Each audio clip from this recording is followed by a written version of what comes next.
కాంగ్రెస్ లో ఎమ్మెల్యే కోట ఎమ్మెల్సీల heat schedule వెళ్లడంతో majority స్థానాలపై అధికార పార్టీ ఫోకస్. అయితే కాంగ్రెస్ దక్కేది రెండేనా? అసెంబ్లీ ఎన్నికల్లో సిపిఐతో కుదుర్చుకున్న పొత్తులో భాగంగా వారికి ఒక ఎమ్మెల్యే ఒక ఎమ్మెల్సీ సీట్ ఇస్తానని అప్పుడు పిసిసి చీఫ్ రేవంత్ రెడ్డి హామీ ఇచ్చారు. ఇందులో భాగంగా ఇప్పుడు ఆ హామీని అమలు చేయాలంటూ సీఎం పై సిపిఐ నేతలు ఒత్తిడి చేస్తున్నారు. మరి సిపిఐకి ఇస్తారా లేదా అనేది మాత్రం డిస్కషన్ ఇక్కడ.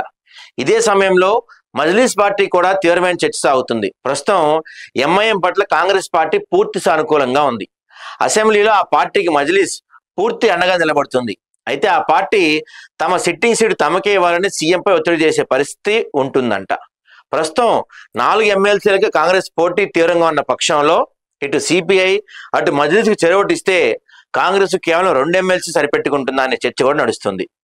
ఇప్పటికే గొడవ అయిపోతుంది. మాకు ఎమ్మెల్సీ కావాలంటే మాకు ఎమ్మెల్సీ కావాలని 4టికే 4 లేవు 2 ఉన్నాయని తెలిస్తే గొడవ ఇంకా పెద్దదైపోద్ది కాంగ్రెస్ పార్టీలో. ఇందులో 4 కాంగ్రెస్ కు 1 బీఆర్ఎస్ దక్కే ఛాన్స్. ఒక సీటు అడుగుతున్న సిపిఐ, ఖాళీ అవుతున్న 5 4 BRS, 1 MIM seat. Sitting seat తమకే ఇవ్వాలని ఎంఐఎం పట్టుబట్టే అవకాశం. సిపిఐ ఎంఐఎంకు 2 పోతే కాంగ్రెస్ దక్కేది 2ఏనా? ఎమ్మెల్సీ పదవిపై 20 మంది నేతల ఆశలంట. వామ్మో, 2 పదవులకు 20 మంది నేతల ఆశలంట. రాష్ట్రంలో వచ్చే నెలాఖరుతో ఎమ్మెల్యే కోటాలోని 5 ఎమ్మెల్సీ స్థానాలు ఖాళీ అవుతుండటం, వీటి ఎన్నికకు ఈసీ సోమవారం షెడ్యూల్ విడుదల చేసింది. సో ఎవరెవరు ఖాళీ అవుతున్నారే అంటే మహమూద్ అలీ, సత్యవతి రాథోడ్, సేరి సుభాష్ రెడ్డి, ఎగ్గే మల్లేశం బీఆర్ఎస్ సీట్లు కాగా 1 మిర్జా రియాల్ హుసేన్ మజ్లిస్. అయితే ఇప్పుడున్న పార్టీల సంఖ్య పరంగా 4 కాంగ్రెస్ కి 1 బీఆర్ఎస్ కు దక్కడం దాదాపు ఖాయంగా కనిపిస్తున్నాయి. మరి ఎవరెవరికి వస్తాయి అనేది చూడాలి. ఇక్కడ ఇప్పుడే కాంగ్రెస్ పార్టీ అసలు కూడా స్టార్ట్ అవుతుంది. చూడండి, మనకి ఇక్కడ ఒక్కో సామాజిక వర్గానికి ఒక్కొక్కటి వాళ్ళు డిమాండ్ చేస్తున్నారంట. కాంగ్రెస్ కు దక్కే అవకాశం ఉన్న 4 పదవుల్లో ఒక్కో సామాజిక వర్గానికి ఒక్కొక్కటి చెప్పని వాళ్ళని డిమాండ్ పార్టీ నేతల నుంచి వస్తుంది. SC, ST, BC, minority, Reddy సామాజిక వర్గాలు తమకు కనీసం 1 ఎమ్మెల్సీ ఇవ్వాలని గట్టి ప్రయత్నాలు చేస్తున్నాయి.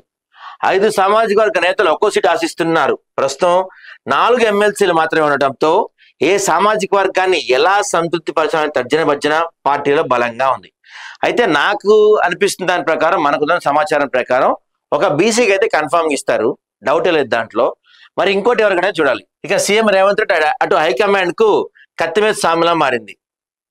ఎస్సీ సామాజిక వర్గం నుంచి మాజీ ఎమ్మెల్యే సంపత్ కుమార్, ఈయన మాదిగా, పిసిసి ప్రధాన కార్యదర్శి అద్దంకి దయాకర్, ఈయన మాల. అద్దంకి దయాకర్ అయితే ఖర్చు వేసుకొని కూర్చున్నాడు, నాదే కన్ఫర్మ్ ఎమ్మెల్సీ అని. ఇక ఎస్టీల నుంచి మాజీ ఎమ్మెల్సీ రాములు నాయక్, ఈయన లంబాడా అంట. ఆ తర్వాత SC corporation chairman Bellaiah Naik, ఈయన కూడా లంబాడా ఆశిస్తున్నారు. మంత్రివర్గంలో ఆదివాసీలకు ప్రాధాన్యత ఉండడంతో ఈసారి లంబాడా వర్గానికి ఎమ్మెల్సీ ఇవ్వాల్సిన అనివార్య పరిస్థితి ఏర్పడింది. ఇక బీసీల నుంచి యాదవ, కుర్మ, ముదిరాజులు బలంగా ప్రయత్నాలు చేస్తున్నారు. యాదవుల నుంచి మాజీ ఎంపీ అంజన్ కుమార్ యాదవ్, పిసిసి ఉపాధ్యక్షుడు చరణ్ కౌశిక్, ఇటు కుర్మ సామాజిక వర్గం మహిళా కోటా కింద గద్వాల జడ్పీ మాజీ చైర్పర్సన్ సరితా యాదవ్, ముదిరాజ్ మహిళా కోటా కింద రాష్ట్ర మహిళా కాంగ్రెస్ అధ్యక్షురాలు సునీతారావు ప్రయత్నాలు చేస్తున్నారు. PCC campaign committee chairman Madhu Yaskhi కూడా ఈ సీటు కోసం ఆశిస్తున్నట్టు చెప్తున్నారు. మైనార్టీ కోటాలో సీనియర్ నేత షబ్బీర్ అలీ, నాంపల్లి ఇన్ఛార్జ్ ఫిరోజ్ ఖాన్, సీఎం రేవంత్ రెడ్డి సన్నిహితుడు ఫహీం ఖురేషి కూడా పట్టుబడుతున్నారు. ఇవన్నీ పక్కన పెడితే ఇప్పుడు మనం ఏ సామాజిక వర్గం వాళ్ళు ఎవరెవరు పోటీ పడుతున్నారు ఇవి చూసాం. అయితే రెడ్డిల్లో కూడా గట్టి ఫైట్ నడుస్తుందంట.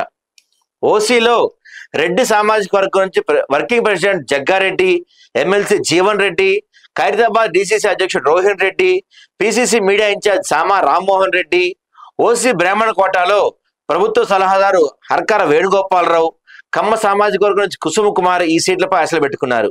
అసెంబ్లీ, లోక్సభ ఎన్నికల్లో పోటీ చేసి ఓడిపోయిన నేతలకు టికెట్ ఇవ్వరాదనే హైకమాండ్ నిర్ణయం ఇక్కడ అమలైతే ఇందులో చాలా మంది నేతలు ఈ పదవికి దూరం కానున్నారు. మరి ఈ విషయంపై ఢిల్లీ పెద్దల వైఖరి ఎలా ఉంటుందో తెలుస్తుంది. ఏదేమైనా ఈ విషయంపై మాత్రం కాంగ్రెస్ పార్టీ కొంచెం టఫ్ ఫేజ్ నడబోతుంది. కాంగ్రెస్ పార్టీ కొంచెం ఇబ్బందికరమైన వాతావరణం నడబోతుంది. చూడాలి మరి ఏం జరుగుతుందో.